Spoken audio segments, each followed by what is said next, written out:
Good afternoon everyone, this is my life of my day. So ngayon ay nandito ako ngayon sa aming bahay. So yan, dahil walang signal dito sa amin at mamaya ay mayroon kaming online class. So aattend ako. Ngayon ay pupunta ako ng signalan para maka-attend. So yan, tara samahan niyo ako.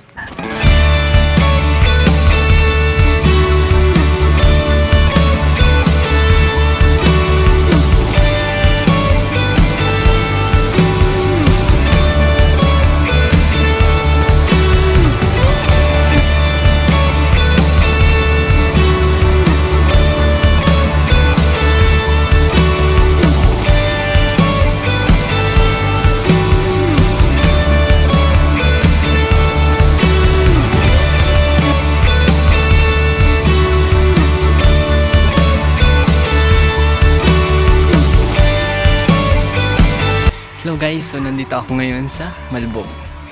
So ito po yung nakalimitang pinupuntahan kong signalan.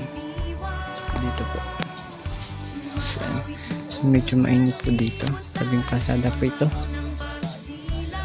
At dun po ang aming bahay, malayo-layo po.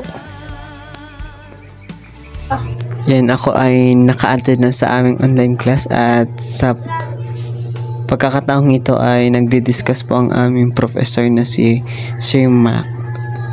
So yan, tanging pakinig lang ako dyan at yan, syempre dapat intindihin din itong subject na ito kasi nga napakahalaga din itong matutunan sapagkat yan, gusto ko rin maging isang entrepreneur someday.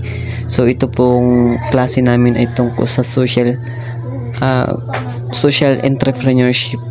So, alam naman natin na napakahalaga magkaroon ng isang business at of course para masuportahan yung ating mga pangangailangan sa pang-araw-araw.